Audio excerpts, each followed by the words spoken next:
প্রার্থিতা ফিরে পেতে নির্বাচন কমিশনে শেষ দিনের শুনানি। পর্যালোচনা করা হবে অর্ধশত আবেদন। ৮ দিনে ৪০০ জনের মনোনয়ন বৈধ ঘোষণা। প্রতীক বরাদ্দের পর ২২ জানুয়ারি থেকে প্রচারণা। এলপিজি সংকটের অজুহাতে গ্রাহকের কাঁধে ২৫০০ কোটি টাকার বোঝা। সিলিন্ডার প্রতি গুনতে হচ্ছে বাড়তি ৭০০ থেকে ১৭০০। দায় এড়াতে পারে না বিইআরসি, মত বিশ্লেষকের। গণহত্যার দায় থেকে পার পাবে না মিয়ানমার, রয়েছে দালিলিক প্রমাণ। সতর্ক হয়ে পদক্ষেপ নিতে হবে আইসিজিকে। রোহিঙ্গা প্রত্যাবাসনে চাপ অব্যাহত রাখার পরামর্শ। এবং গ্রিনল্যান্ড নিতে বাধা দেয়ায় ৮ দেশের উপর ১০% শুল্ক আরোপ ট্রাম্পের। ফেব্রুয়ারি থেকে কার্যকর। ঐক্যবদ্ধ জবাবের হুঁশিয়ারি ট্রাম্পের।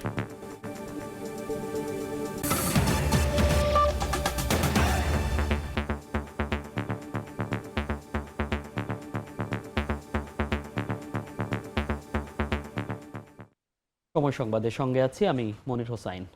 ত্রয়োদশ জাতীয় সংসদ নির্বাচনে প্রার্থিতা ফিরে পেতে নির্বাচন কমিশনে চলছে আপিলের শেষ দিনের শুনানি। আজ নিষ্পত্তি হবে অর্ধশত আবেদন। সকাল ১০টায় আগারগাঁওয়ের নির্বাচন ভবনের অডিটোরিয়ামে আপিল শুনানি শুরু হয়। গত ৮ দিনে ৪০০ জনের মনোনয়ন বৈধ ঘোষণা করেছে কমিশন।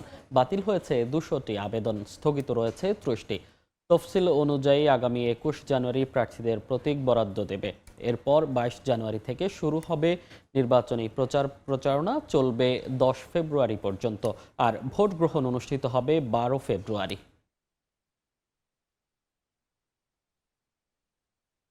এই মুহূর্তে নির্বাচন কমিশনে আছেন সহকর্মী কাউসারা চৌধুরী কুমু। সরাসরি যাচ্ছি তার কাছে।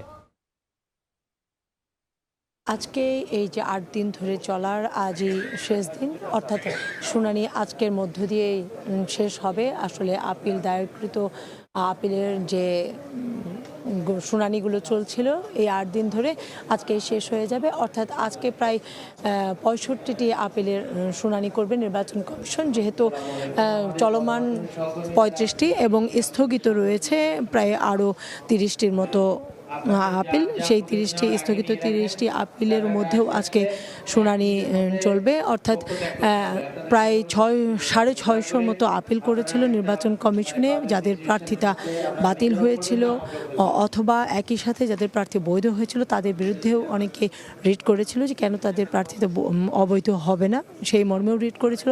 এই মর্মে কিন্তু আমরা দেখেছি যে যাদের যাচাই বাছাই যাদের বৈধ করেছিল এরকম ৪ জন প্রার্থীর কিন্তু শুনানিতে তাদের প্রার্থিতা হারিয়েছে।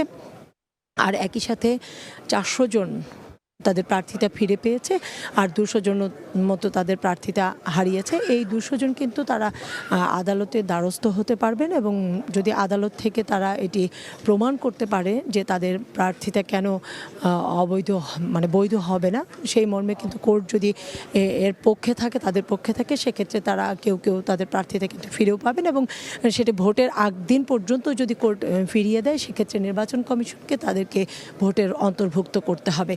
অর্থাৎ তারা এখন কোর্টের দ্বারস্থ হবেন। আর যে ৪০০ জন ফিরে পেয়েছেন তারা কিন্তু তাদের প্রার্থিতা ফিরে পেলেন। আজকে যেহেতু ৬৫ জনের শুনানি হবে, ১০টায় শুরু হওয়ার কথা, কিছুক্ষণের মধ্যেই হয়তো প্রধান নির্বাচন কমিশনার এএমএম নাসিরউদ্দিনের নেতৃত্বে যে শুনানি চলছে পুরো কমিশন নিয়ে কিছুক্ষণের মধ্যে আসবেন এবং শুনানি শেষ করবেন। এর আগে প্রায় ৬১০টি আপিলের বিরুদ্ধে শুনানি হয়েছে, এবং সেই ক্ষেত্রেই কিন্তু ৪০০ জন তাদের প্রার্থিতা ফিরে পেয়েছেন। এবং এর পরের দিন ১৯ তারিখে শুধু কোনো কিছু নেই, তবে ২০ তারিখে প্রার্থিতা প্রত্যাহার করতে পারবেন। যদি কোনো প্রার্থী মনে করেন যে তাদের প্রার্থিতা প্রত্যাহার করবেন, সেক্ষেত্রে একদিন সময় রেখেছে নির্বাচন কমিশন, এবং পরদিন ২১শে জানুয়ারি নির্বাচন কমিশন ২১শে জানুয়ারি নির্বাচন কমিশন তাদের প্রতীক বরাদ্দ দিবেন।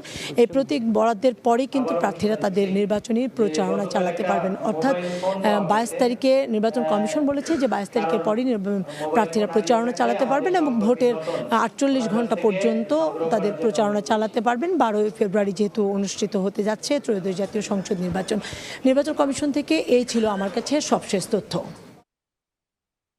সরাসরি যুক্ত ছিলাম নির্বাচন কমিশন থেকে। ২ দশক পর সিলেট সফরে বিএনপি চেয়ারম্যান তারেক রহমান।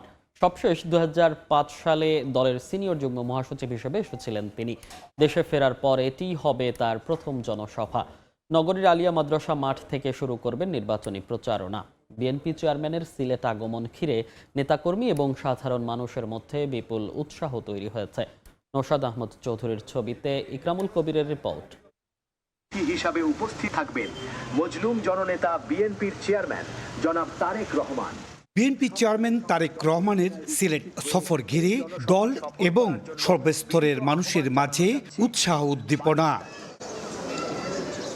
1991 সালে তত্ত্বাবধায়ক সরকার ব্যবস্থা প্রবর্তনের পর থেকে তৎকালীন বিএনপি চেয়ারপারসন বেগম খালেদা জিয়া আনুষ্ঠানিকভাবে হজরত শাহজালাল রহমতুল্লাহ আলাইহি ও হজরত শাহপরান রহমতুল্লাহ আলাইহির মাজার জিয়ারতের মাধ্যমে নির্বাচনী প্রচারণা শুরু করতেন।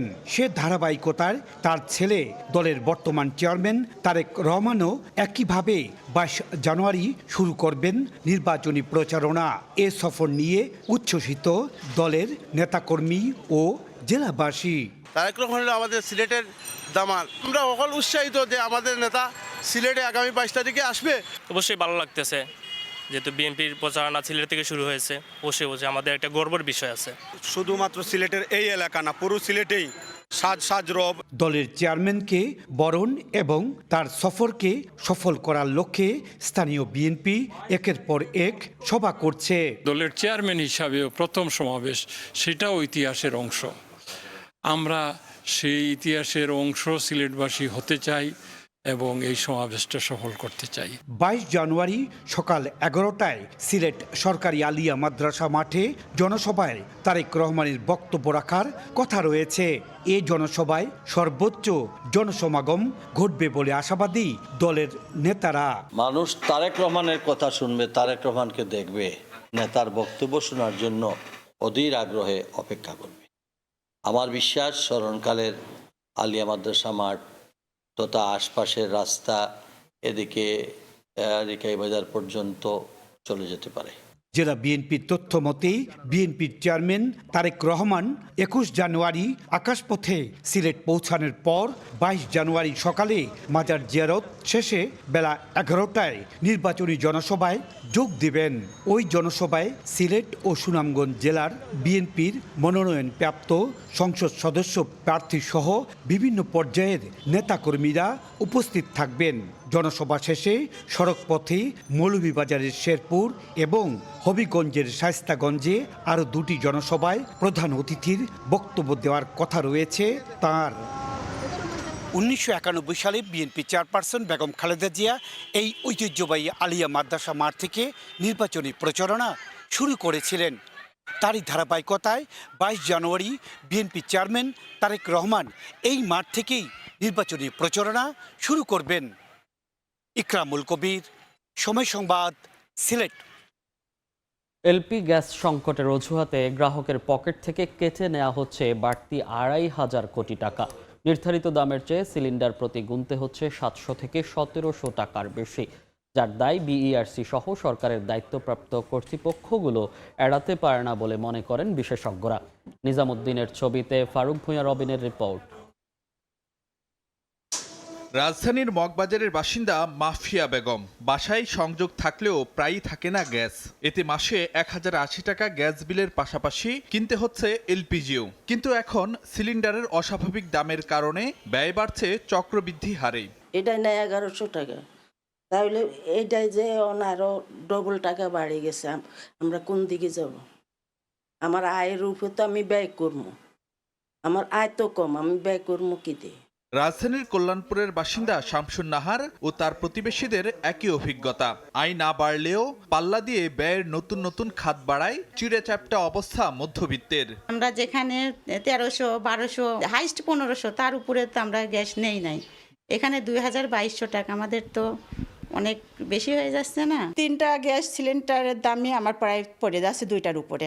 এতটা ক্ষতিগ্রস্ত আমরা কখনোই হয়নি। আমাদের আয় তো সীমিত, আমাদের বেতন তার বাড়েনি। কেউ দেখা নাই, ইচ্ছা মতো বাড়াইতেছে, দোকান খুলতেছে, টাকা বেশি দিলে সিলিন্ডার দিয়েছে, কম দিলে সিলিন্ডার নাই। সিলিন্ডার নৈরাজ্যে হোটেল রেস্তোরাঁয়ও জ্বালানি ব্যয় বেড়েছে দ্বিগুণ। রাজধানীর হাতিরপুলের ব্যবসায়ী মোহাম্মদ সোহেলের মাত্র 1 সপ্তাহেই এলপি গ্যাসের পেছনে বাড়তি ব্যয় 9000 টাকা। অন্যদেরও ব্যবসা চালাতে হিমশিম অবস্থা। ছোটরা 3,000 বেশি লাগছে, আর বড়টা 6,000 বেশি লাগছে। এই 1 সপ্তাহের ভিতরে 9,000 মতো ক্ষতি হয়ে গেছে।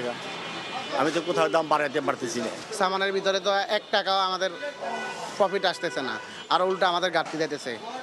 তারপরে আমরা সিলিন্ডারটাও ঠিক মতো পাইতেছি না। এখন তো পুরাটাই লসে, কারণ গ্যাসের দামও দ্বিগুণ হয়ে গেছে, দ্বিগুণের চাইতেও বেশি। গত কয়েকদিন ধরেই রাজধানীতে 12 কেজি সিলিন্ডার বিক্রি হচ্ছে 2 থেকে 2,500 টাকায়, যা নির্ধারিত দামের চেয়ে 700 থেকে 1200 টাকা বেশি। আর 35 কেজি এলপিজির জন্য বাড়তি নেওয়া হচ্ছে 1700 টাকা পর্যন্ত। এলপি গ্যাস ব্যবসায়ী সমিতির তথ্য মতে বাজারে থাকা 5.5 কোটি সিলিন্ডারের মধ্যে বর্তমানে মাসে 2 বার রিফিল হচ্ছে 1.25 কোটি সিলিন্ডার। সে হিসাবে প্রতি সিলিন্ডারে 1000 টাকা বাড়তি নেওয়া হলেও মাসে গ্রাহকের পকেট থেকে লুটে নেওয়া হচ্ছে 2,500 কোটি টাকা। সংকটের অজুহাতে এভাবে গ্রাহকের পকেট কাটার পেছনে সরকার ও সংশ্লিষ্ট প্রতিষ্ঠানের দায় দেখছে ভোক্তা অধিকার সংগঠন ক্যাব। সেখানে ভোক্তা অধিদপ্তর কি করছে?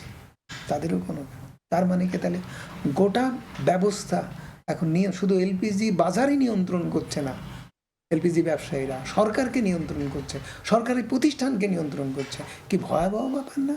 এরকম একটা অবস্থায় রাষ্ট্র কোথায়? কোনো সভ্য সমাজ কি ভাবতে পারে? বিশেষজ্ঞরা বলছেন অতি প্রয়োজনীয় এই জ্বালানি পণ্যটির আমদানি স্বাভাবিক রাখার পাশাপাশি বাজারে বাড়াতে হবে নজরদারি। এলপি গ্যাস নিয়ে নজিরবিহীন নৈরাজ্য চলতে থাকলেও সব পক্ষে এখন নিজেদের দায় এড়ানোর চেষ্টায়। তবে নিরুপায় গ্রাহক এখনও ভোগান্তিতে, কারণ দিন শেষে যে বাড়তি দামের বোঝা বইতে হয় তাদেরই। ফারুক ভিয়া, রবিন, সময় সংবাদ, ঢাকা। বিদেশ গমনোচ্ছুদের লাখ লাখ টাকা হাতিয়ে লাপাত্তা এক রিক্রুটিং এজেন্সি। নবায়ন না করায় লাইসেন্স স্থগিত করে দেয় বিএমইটি। তবে বাইরের ওয়েবসাইটে সদস্য তালিকায় রয়েছে নাম। ব্যাখ্যা জানতে যোগাযোগ করা হলে সদুত্তর না দিয়ে বরং উত্তেজিত হয়ে সাংবাদিকতা শেখাতে আসেন বাইরা প্রশাসক। দেশে কয়েক গুণ বেশি রিক্রুটিং এজেন্সি থাকায় মান যাচাই করে ওয়েবসাইটে সংযুক্ত করার তাগিদ বিশেষজ্ঞদের। জিন্নাতারা যশোয়ার রিপোর্ট। আমরা সেটেলমেন্ট করব, এই লোকগুলো যাইবো না, ওরা যাইবো না, ওদের টাকা নিয়ে চলে যাবো। যারা যাবে তারা যাবে, বাইরেতে জমা দিছি, হয়তো কয়েকদিনের মধ্যে দিয়ে দিব ওরা। দুই রিক্রুটিং এজেন্সির প্রতারণা নিয়ে 2024 সালের 13 নভেম্বর খবর প্রকাশ করে সময় সংবাদ। এর একটি ইস্টার্ন বিজনেস লিমিটেড 2013 সালের পর লাইসেন্স নবায়ন করেনি বলে জানায় বিএমইটি। 2020 সাল থেকে নেই এ খাতের শীর্ষ সংগঠন বাইরার সদস্যপদ। তবে থেমে নেই প্রতিষ্ঠানটির কার্যক্রম। লাইসেন্স নবায়ন না করলেও প্রায় 1 যুগ ধরে হাতিয়ে নিয়েছে লাখ লাখ টাকা। গেল বছরের শেষ দিকে উধাও হয় প্রতিষ্ঠানটির সর্বশেষ ঠিকানা থেকেও। এদিকে লাখ লাখ টাকা দিয়ে নিঃস্ব হয়ে অসহায় জীবনযাপন করছেন ভুক্তভোগীরা। ইস্টার্ন বিজনেস এটা হচ্ছে খুব বড় একটা অ্যামাউন্ট নিয়ে গেছে, হাজার হাজার মানুষের টাকা পয়সা নিয়ে গেছে। কারো 4 লাখ, কারো 5 লাখ, কারো 7 লাখ পর্যন্তই আছে। লাইসেন্স প্রাপ্ত লোক যদি পালায়া যায় বা বিদেশে যায় বা অন্য, সেটা দায় কে নিবে? চাষবাস করে এত কষ্ট করে টাকাগুলো দিছিলাম, মনে করেন হালের গরু বেচছিলাম, জমি বন্দুক রাখছিলাম, তারপরে এনজিও থেকে আমার টাকা লোন নেওয়া ছিল। বাইরার ওয়েবসাইটে প্রতিষ্ঠানটির নামে থাকা মুঠোফোনে যোগাযোগ করা হলে প্রথমে বিভ্রান্তিকর তথ্য দেওয়া হয়, পরে বিচ্ছিন্ন করা হয় সংযোগ। এই নাম্বারটা তো এজেন্সির নাম্বার। বিএমইটির ওয়েবসাইটে দেওয়া তথ্য অনুযায়ী রিক্রুটিং এজেন্সিটির লাইসেন্স বর্তমানে স্থগিত রয়েছে। তবে 2020 সালের পর সদস্য তালিকা থেকে বাদ দেওয়ার কথা বললেও বাইরার ওয়েবসাইটের সদস্য তালিকায় এখনও রয়েছে এই এজেন্সিটির নাম। বাইরার সদস্যপদ না থাকার পরও ওয়েবসাইটে সংগঠনটির অল মেম্বার্স লিস্টে কিভাবে তা বহাল রাখা হয়েছে তা জানতে চাইলে তথ্য দিয়ে কোনো সহযোগিতা না করে বরং অসৌজন্যমূলক আচরণ করেন বাইরার প্রশাসক আশরাফ হোসেন। এই আপডেটটা ও তথ্যটা তো আমি বাইরে থেকে নিতে আসব। আপনি এই তথ্য যদি ওয়েবসাইটে থাকে তাহলে তো বাইরের জিজ্ঞাসা করারও দরকার নেই যে ভাই বাইরের ওয়েবসাইটে কেন আছে। খালি এই কোনো কিছু না পেরে এটা সোম নিয়ে ঘুরে বেড়ালে হবে না। সাংবাদিকতা আমি 96 সালে করছি, ঠিক আছে, কিন্তু আমি জানি না, তখন আমি জাতীয় দৈনিকে লিখতাম। তবে বাইরা সচিব জানান দাপ্তরিক জটিলতায় এখনও ওয়েবসাইট থেকে সরেনি অভিযুক্ত রিক্রুটিং এজেন্সির নাম। সরকার যদি কোনো লাইসেন্স ক্যান্সেল করে সেই ক্ষেত্রে 6 মাস পর্যন্ত এটা থাকবে। 6 মাসের মধ্যে সে যদি কোনো আপিল বা প্রতিকার না পায় তাহলে এটা অটোমেটিকলি আমাদের কাছ থেকে সে বাদ পড়ে যাবে। বাংলাদেশের রিক্রুটিং এজেন্সির সংখ্যা পার্শ্ববর্তী দেশগুলোর তুলনায় কয়েক গুণ বেশি। প্রতারণা দূর করতে এজেন্সির মান যাচাই করে বিভিন্ন ক্যাটাগরিতে সাজানোর তাগিদ অভিবাসন বিশেষজ্ঞদের। রিক্রুটিং এজেন্সির ক্ষেত্রে সরকার প্রথম কাজ হওয়া উচিত তাদের মান যাচাই করা। সাধারণ মানুষ যেন বুঝতে পারে যে কার রেটিং কেমন, কার কাছে আমি যাব, কে কোন জায়গায় কর্মী পাঠায়, তার বিরুদ্ধে কি অভিযোগ আছে। যেই সরকারি কর্মকর্তা বা যেই দপ্তর তারা অনুমোদন দিয়েছে তারা পাশাপাশি এজেন্সি দুজনই জবাব দিই, তখন আপনি দেখছেন একটা কাঠামো গড়ত। অভিবাসন নিয়ে কাজ করা গবেষণা প্রতিষ্ঠান রামরুর তথ্য 2025 সালে 188টি লাইসেন্স বাতিল ও 191টি এজেন্সির লাইসেন্স স্থগিত করা হয়েছে। জিনাতারা যশোয়া, সময় সংবাদ, ঢাকা। সময় সংবাদে আরও থাকছে, সহজ যোগাযোগ ব্যবস্থার অভাবে পিছিয়ে পড়ছে চট্টগ্রাম বন্দর। সড়ক পথে পরিবহন হওয়ায় মহাসড়কে হচ্ছে তীব্র যানজট, কাজে লাগানো যাচ্ছে না নৌ কিংবা রেলপথও।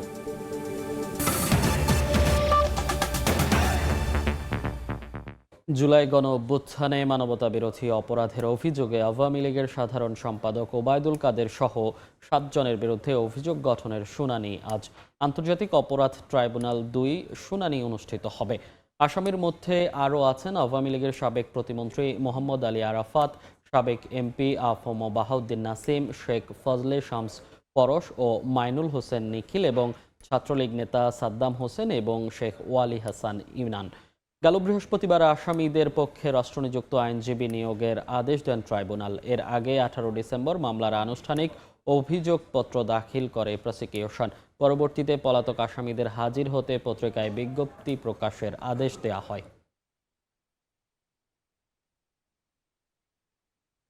বিচার আদালতে রোহিঙ্গাদের ওপর চালানো গণহত্যার অভিযোগ প্রত্যাখ্যান করে চালানো অভিযানকে বৈধ বলে দাবি করেছে মিয়ানমার।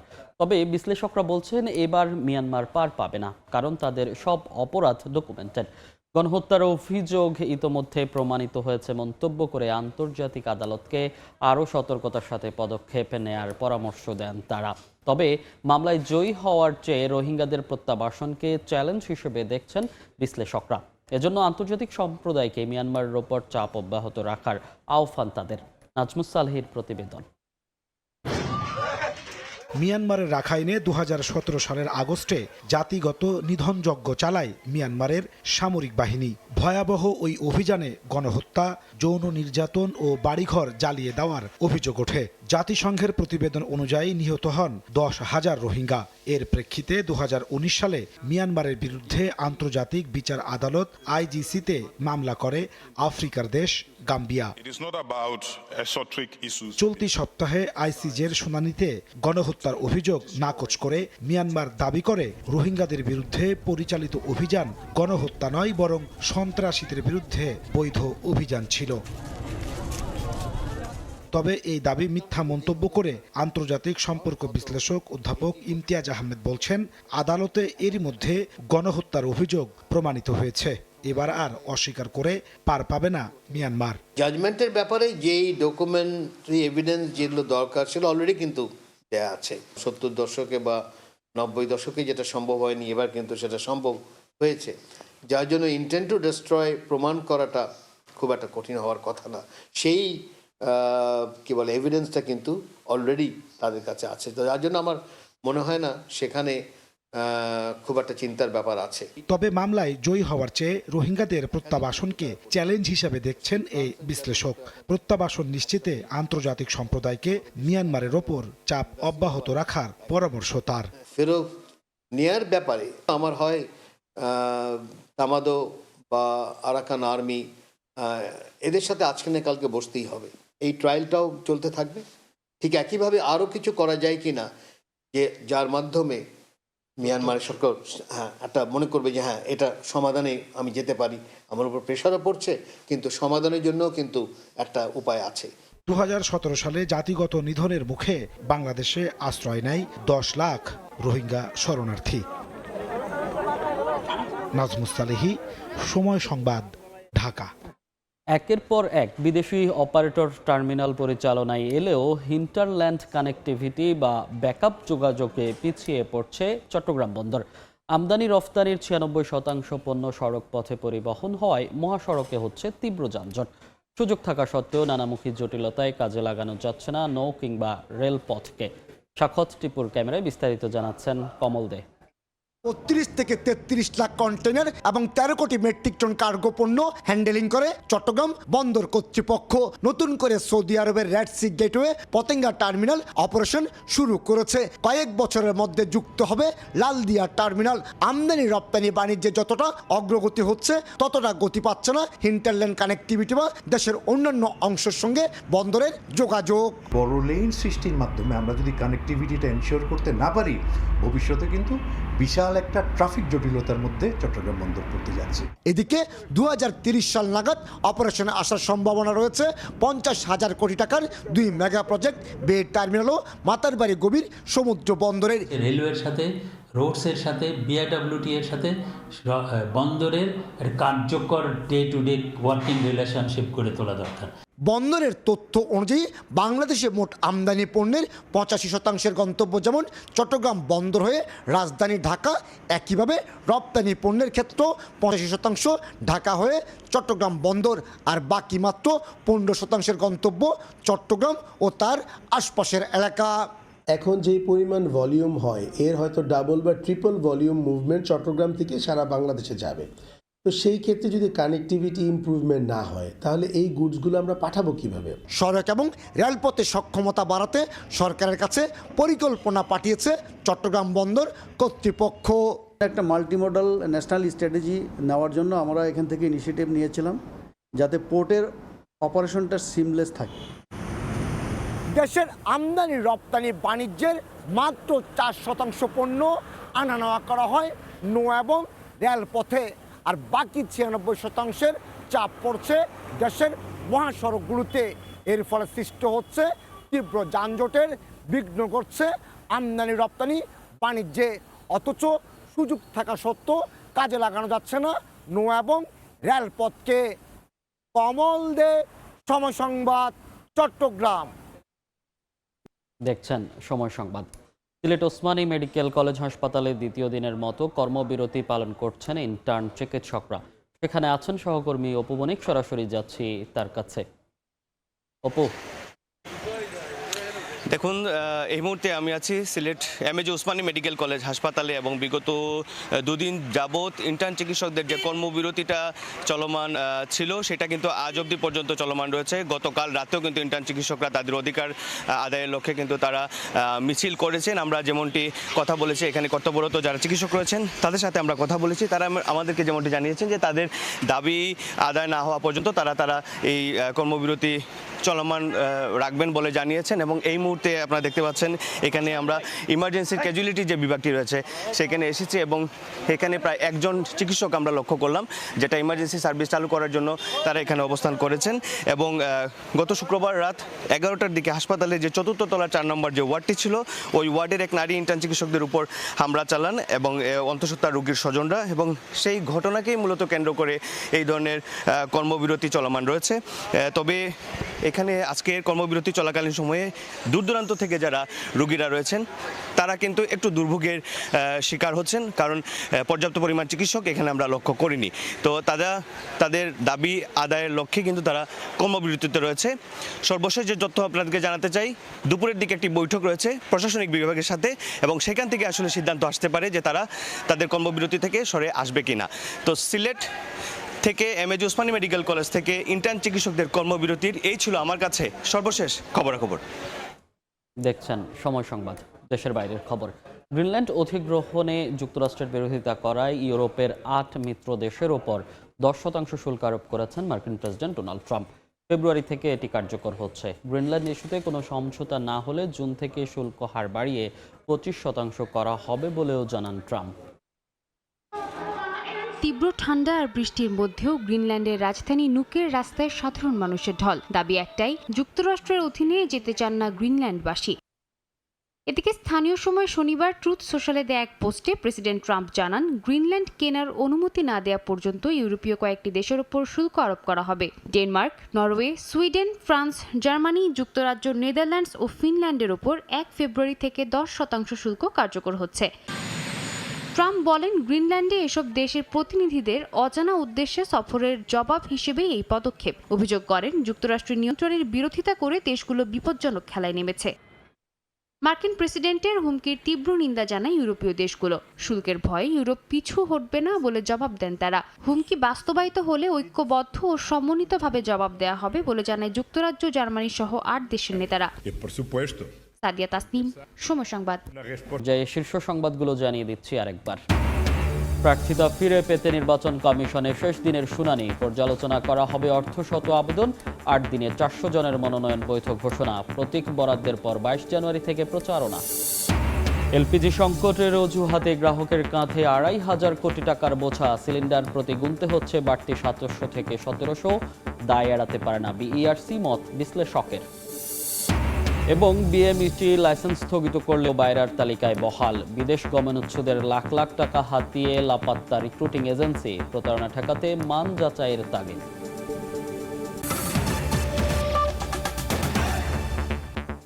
এই ছিল সকাল 10টার সময় সংবাদে। এরপর এই সময়ের বাণিজ্যের সঙ্গে থাকবেন সহকর্মী কাজল আব্দুল্লাহ। ধন্যবাদ মনির। এই সময় বাণিজ্য নিয়ে ফিরছি কিছুক্ষণ পরে, সঙ্গে থাকুন সময়।